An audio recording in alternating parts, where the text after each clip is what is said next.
Oh, hello, it is I, your boy Gomi, and we are back. This time, another week of UFC, another week of fights. I'm missing my chocolate. I don't know where it went, but oh well.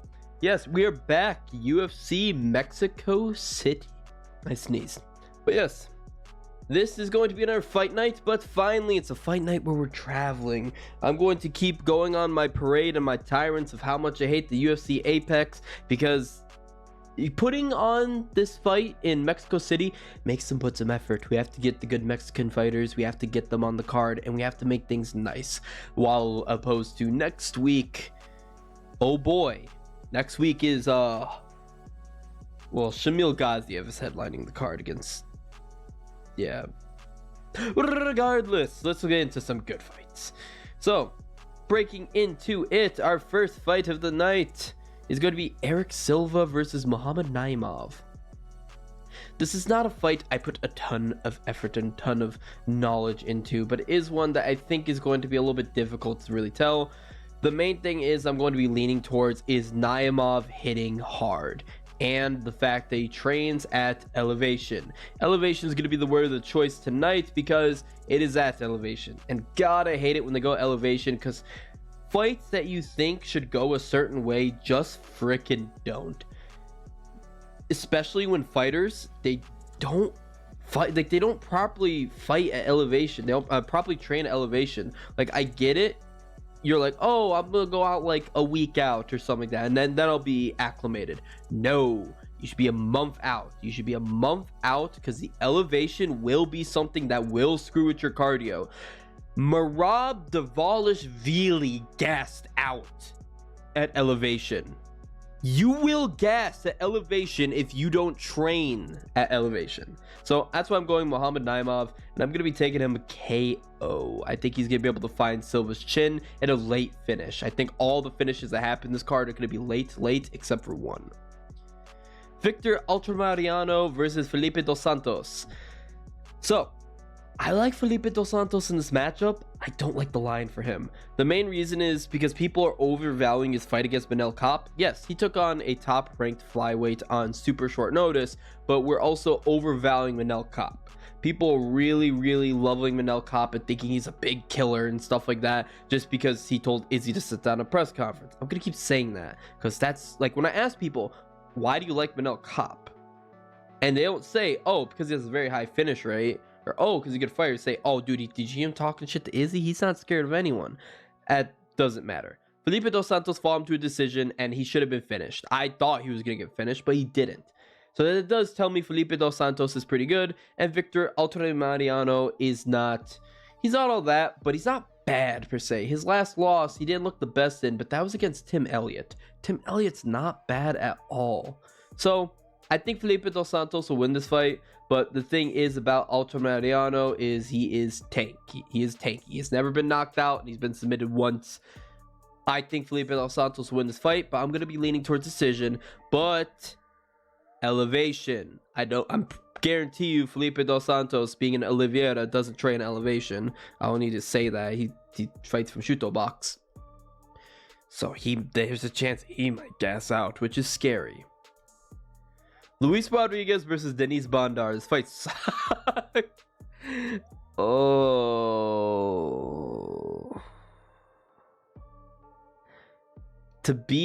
So I believe Denise Bondar, last time I looked at it, he was the favorite. He's the underdog now. Okay.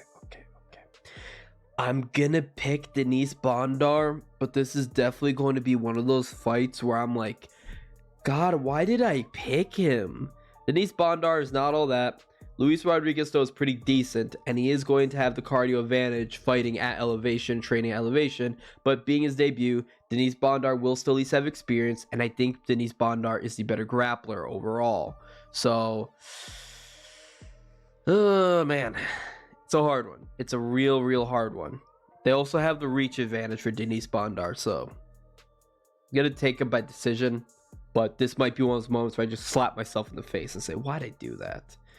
Like when I initially took Claudio Puelles to take Dan Hooker. I'll own it. Yes, I picked Claudio Puelles to beat Dan Hooker, and now he's fighting Fares Ziam, and I'm not going to do the same thing. Yes, Freddie Siam is not Dan Hooker. That's one of the main reasons why Claudio Puellas got the shit kicked out of him. But at the end of the day, he is a jiu-jitsu guy. He's a jiu-jitsu butt scoot, just want to get on the ground kind of guy. Super one-dimensional, while Freddie Siam is going to be a talented kickboxer, a really good kickboxer. He doesn't get as much finishes as he used to, but towards the start of his career, he's a little bit more of a decision fighter, so this won't be an exciting fight. But I do think he's also the better wrestler, to be honest with you. And I think he's not going to play the jiu-jitsu game, and I think he's just going to pick him apart at distance for the course of 15 minutes. So, Farasiam by decision. I'm not going to talk about this fight, because I've talked about this fight. I've talked about this fight 3 times, and that's right, the one time it did happen. Edgar Charr is going to be taking on Danielle Lacerda. You might see him on other books as Danielle dos Santos. I don't know the difference. He's another Oliveira. But we saw this fight already, and Edgar Charr beat the shit out of him, and that was a finish. He won that fight, but just because he didn't tap, he was gonna tap. Like he was gonna tap. So nothing more. Jesus Agular versus Matias Mendoza. I believe it's Mendoza. I believe it. Okay. This is probably one of the harder fights for me to really tell. Agular, he's a pretty solid fighter. He's got really good grappling in terms of a grappling offense. His grappling defense is not good. But Matias Mendoza, I like his reach. His reach advantage is insane, and I think he could pick him apart from distance. The thing is, I think Jesus Aguilar has better cardio. So I don't know if he can keep that distance up or he's going to get wrestled badly. I'm kind of talking myself into going Aguilar, but to be perfectly like biased, or not biased, transparent, is going into this, my notes, I have Mendoza right now as decision. But I'm thinking Aguilar decision, so I'm just not going to pick. Screw you. Don't bet this fight. I believe Mendoza is the underdog, if I remember correctly. No, he's a favorite. Don't pick this fight. Christian Quinones versus Roni Barcelos. This is going to be a fun fight. This is going to be a pretty fun fight. Both these guys hit hard. Both these guys have a ton of knockouts. They are powerful punchers. The only thing is, again, elevation. Barcelos doesn't train elevation, and his gas tank is not amazing. But Christian Quinones, he really doesn't put like he gets lazy a lot of times. He gets really lazy. I feel like it. Like you can even see his shape is not insane, but it makes up for it because he touches you. He's gonna kill you. He's gonna kill you, man. This is one of those fights where I can't see it going to decision. I know Barcelos has had a lot of decisions lately. He still has lots of finishes, but he's been having a lot of decisions lately. But this fight is not one that can go decision. It can't, because of the cardio issues for both these guys due to being elevation. I believe Quinones trains elevation. Don't quote me on that. Do not quote me on that. But yeah, I'm going to be going Barcelos. I'll go Barcelos by knockout.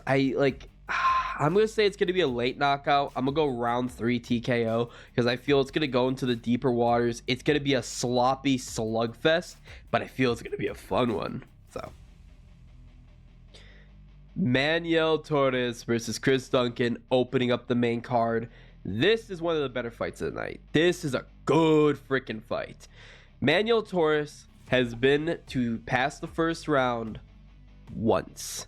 Chris Duncan, he is a powerful, and he can be a very chaotic yet still measured, occasionally low volume, but still chaotic. It doesn't make sense, but he's a very powerful lightweight. These lightweights throw down. This is going to be a violent fight.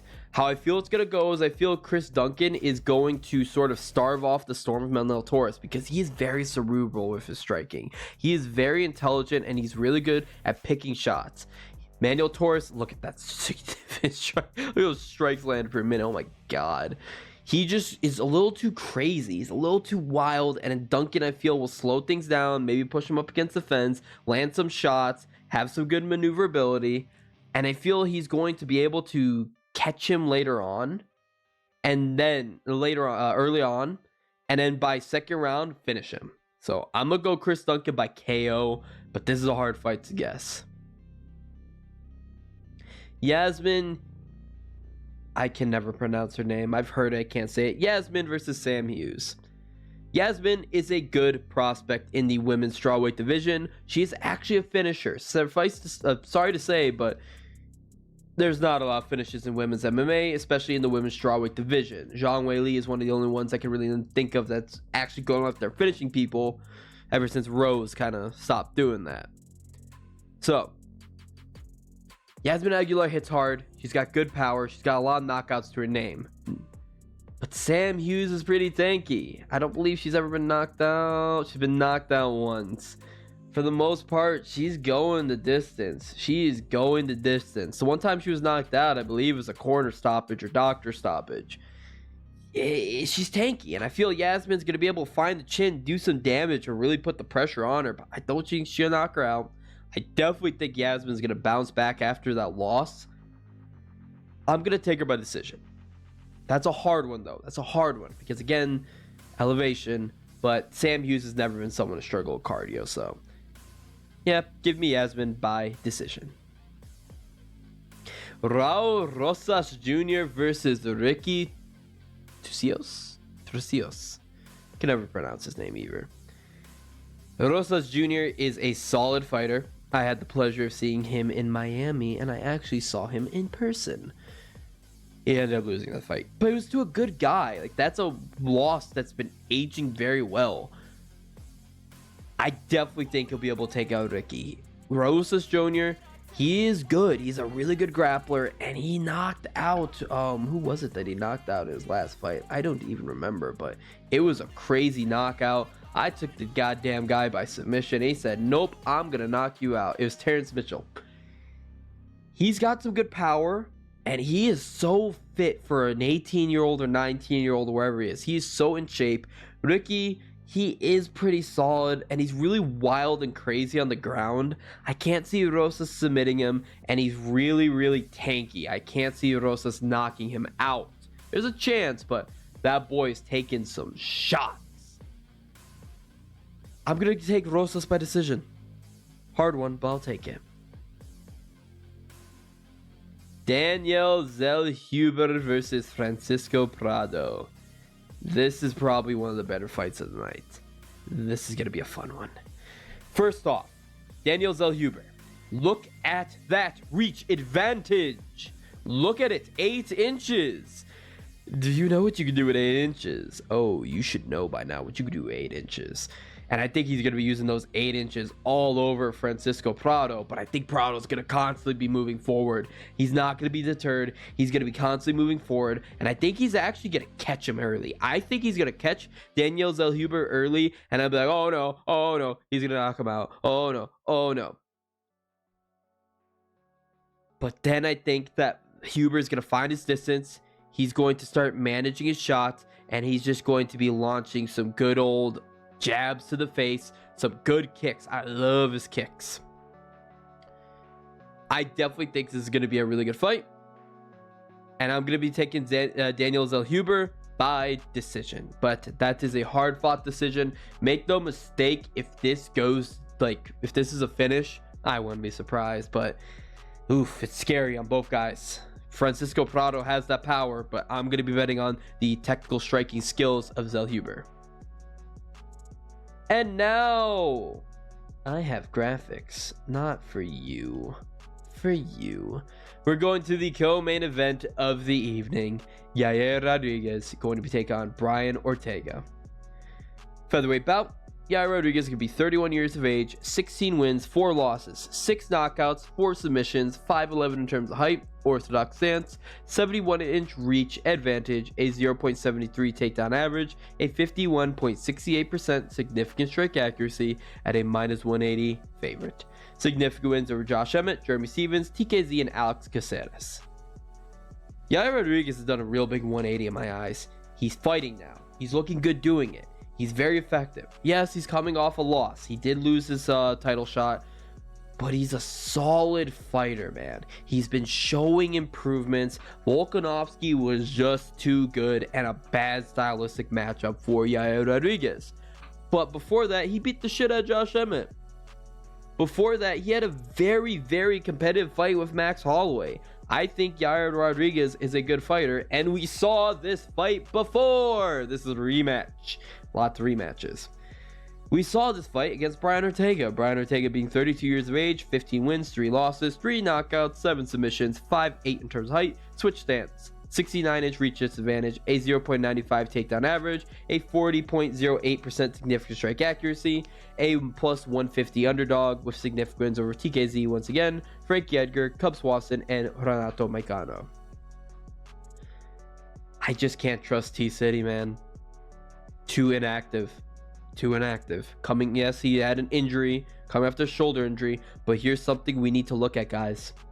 Brian Ortega has had 1 win in the last 4 years. Brian Ortega. Khabib Nurmagomedov has a more recent win than Brian Ortega.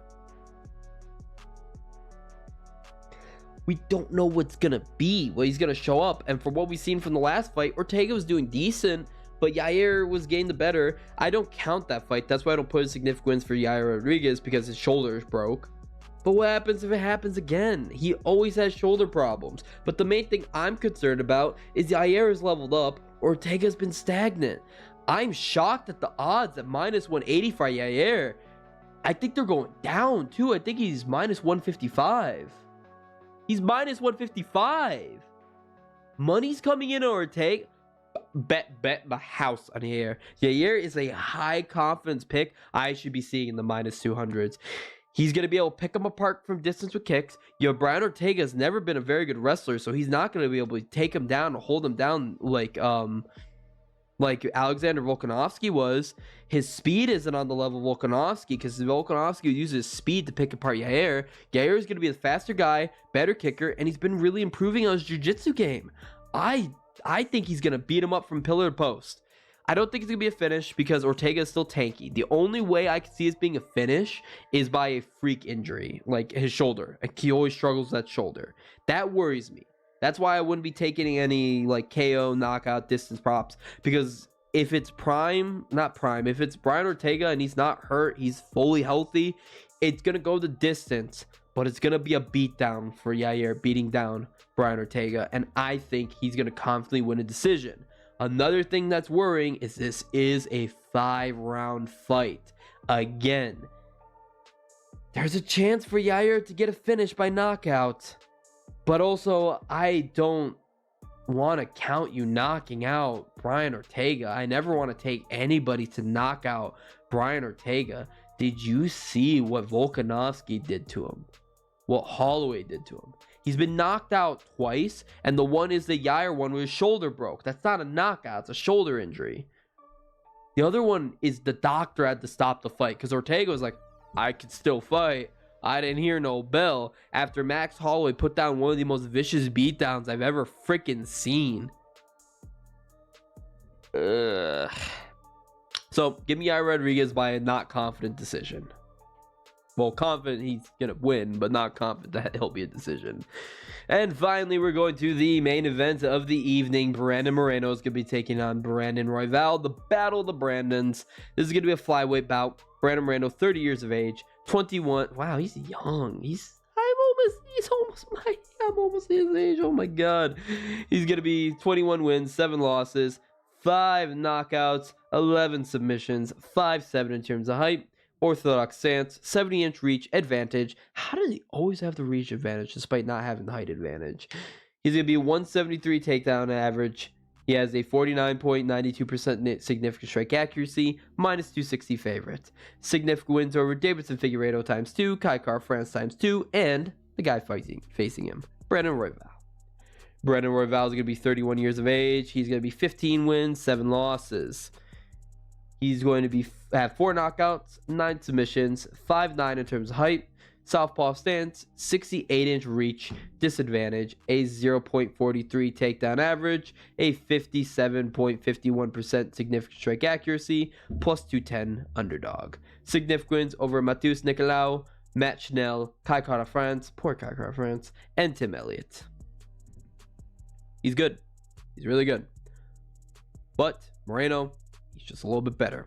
So Moreno started his career out as a wrestler, and he sort of transitioned now into a wrestler who can box. I think it was like an Ilia Topuria, to be perfectly honest with you, but not as hard hitting and not as dedicated to boxing, because Ilia Topuria, he ain't shooting for takedowns anymore. But he's just really good. Like, that's the thing about Brandon Moreno, is he keeps impressing me. I just think Alessandro Pantoja is his kryptonite, but otherwise, I confidently think he beats everyone else in the flyweight division, and I think he beats Royval again. Royval in the first fight was very competent in the grappling exchanges, but ultimately he hurt his wrist. Moreno grabbed his broken wrist, held it down, and just started punching him. It looked rather pathetic, but make no mistake, Royval was a tough guy. He was not trying to let the fight end, but the ref, he just couldn't do anything. He just couldn't fight back anymore, and the ref had to call it. And keep in mind, Royval is on relatively short notice. He's been a replacement for a little bit now. It was supposed to be Amir Albazi, and I would love Moreno beat Amir Albazi, but I think Moreno's going to be able to take this fight right now, to be honest with you. Brandon Royval, he's tough, he's a dog, but Moreno is just more of a dog, in my honest opinion, and his striking is very competent. Knocking out Figueiredo, knocking out Kai Kara France. I can see him knocking out Brandon Royval again. But I think it'll be, because both guys have leveled up, I think it will not be a round one knockout. I think it's going to go long. I think it's going to go long, and I think it's going to be a later rounds 4 or 5, where Moreno will find the shot to take him out. And Moreno's jab is so crispy. His liver kick is so crispy. Royval does also have a very good jab he uses to piece people apart, and he was piecing apart Pantoja along with it. But we saw how Pantoja was able to exploit the wrestling exchanges, and Pantoja was just too tough to let Royval back him up. He just kept moving forward and blocking stuff with his face, because for whatever reason, he can't be knocked out. So, give me Brandon Moreno in this fight, and like I said, I'm going to be taking a late knockout. But I think it's going to be a good fight. So that's everything. That's going to be UFC Mexico City. I'm definitely think this is going to be a good fight night. This is not an Apex card. I like it. There's just the thing is that there are some crappy fights on here because they needed to force a Mexican fighter in here.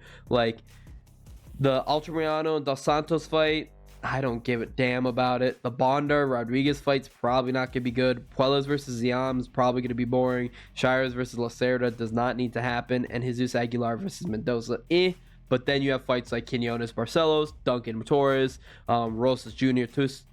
The Yasmin Sam Hughes fight has potential to be a banger. The Zahubert Prado fight's going to be good. And then the main event's going to be good. I don't care that much for the co-main. I do really like Yair. It's so funny. I flipped on him. I used to not like Yair and like T-City a lot. Now I flopped. I'm very curious to see what Yair does. And another thing is, right now there's not a great challenger for Ilia Topuria. Probably going to do Max Holloway next. But if they instead decide to do Yair versus Ilia, that is a fun fight. In fact, anything in featherweight's a fun fight now. I love Ilia Topuria's champ. I really like Ilia watching him work. Wish he was less of a douchebag. I wish he leaned more into the suave Mexican, the mysterious Spaniard, not Mexican. Why I say Mexican? The suave Spaniard, the mysterious suave Spaniard, rather than angry Spanish man. But yes, I'm looking forward to this. This is gonna be a good fight night card. And yes, once again, it's been your boy Gomi. Bye bye.